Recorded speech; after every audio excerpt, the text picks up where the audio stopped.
What ho, prospective vault hunters! Sir Hammerlock. At your service. I hear you're considering an excursion to the Borderlands. Well, let me be the first to warn you that Pandora has changed. This world is not what it once was. You may have memories of sand and dirt, the occasional rock. But now, there are all sorts of new places to discover. The glossy, fascist beauty of the City of Opportunity, the dangerous lushness of the Highlands, the dangerous and, to be quite honest, rather pungent caustic caverns. You think you know the Borderlands? You've seen nothing yet. Oh, and also, you will probably be killed in one of 1,000 horrifying ways.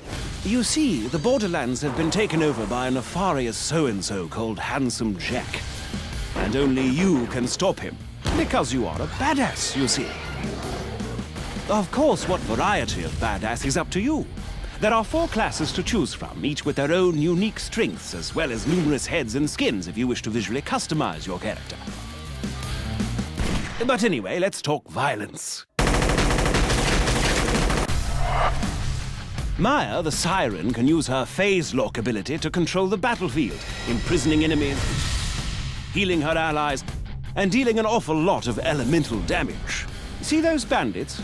Notice how they aren't on fire? Maya shall fix that.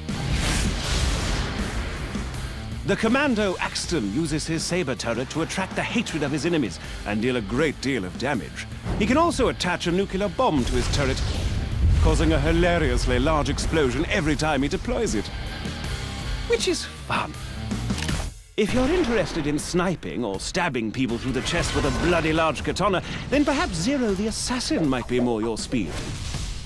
At higher levels, Zero can move through the battlefields like the wind, slaying enemies left and right. Salvador, the Gunzerker, can go into a sort of rage mode where he gains massive damage resistance and can dual-wield any 2 weapons in the game. Oh, speaking of weapons, Borderlands 2 has rather a lot of them. Over 87 bazillion, as it were. All of which you can trade with your friends or store in your own personal bank. You see, all of the loot in the Borderlands, guns, shields, grenades, and the like, are randomly generated, so no 2 pieces of gear are the same. Perhaps you'll find a minigun that shoots explosive rounds, or a submachine gun that covers your enemies in acid, or a pistol that explodes like a grenade when you reload it. While I'm at it, I should mention grenades. Out in the Borderlands, grenades are just as varied as the guns, really. There's bazillions of them, and they can create black holes or spray fire everywhere, or... I'll give you an example. Have you ever thrown a grenade that homes in on its target, sticks to them, then explodes into 5 separate grenades that cover everything around them in acid? Because in the Borderlands, you certainly can. And you'll almost certainly need to use such devices, for you see, the lovely locales of the Borderlands are filled with hundreds of new and dangerous foes that will rip you to pieces in an instant. Bandits, creatures, robots, even deadly plant life. There's no end to the number of things on this planet that wish for your untimely death. Take the wormhole thresher. Spiky fellow, more than a little dangerous.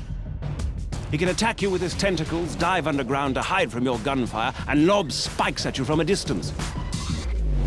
And if that weren't bad enough, he can also create a singularity around his body, pulling you into close range so he can skew you on his retractable spikes. And he's only one of the many, many opponents you'll face off against. Don't even get me started on the nomad torturers, the warlorders, the badass Varkas. Gives me the willies just thinking about them. Fortunately for you, brave adventurer, as you progress through your mission, you'll gain new skills. Powerful relics and badass points, which will allow you to reach all new levels of badassness. Relics can improve any aspect of your character, from health to fire rate to vehicle speed, while class mods can improve certain skills far beyond their maximum limit. For instance, take a gander at Zero's backstab skill, which increases all melee damage done against enemies who aren't facing you. At its highest level, Backstab gives Zero an additional 40% damage. But should you get a class mod that puts an additional 4 points into Backstab, then booyah! Plus 72% Backstab damage. As you use these skills to destroy enemies and complete quests, you'll earn money, gear, and experience, all of which can be used to improve your character's skills, of which there are a great, great many. By buying the right skills, you'll be able to cut through your enemies like a hot knife through a psycho, you badass you. Oh, and speaking of badassitude, Borderlands 2 has a new system known as Badass Rank. By completing the dozens of varied challenges in the game, you can increase your badass rank and purchase stat bonuses that apply to all of your different characters. And did I mention that badass ranks are unlimited? Because they are. To that end, Borderlands 2 supports parties of up to 4 players. 2 players can also play split screen on the same monitor and then take that split screen game online. Friendship and cooperation, ho! The time has come, badass. Handsome Jack's armies threaten to burn Pandora to the ground, and only you can stop him. Grab your gun, bring your friends, and set some psycho midgets on fire. This is Sir Hammerlock telling you, the Borderlands are waiting.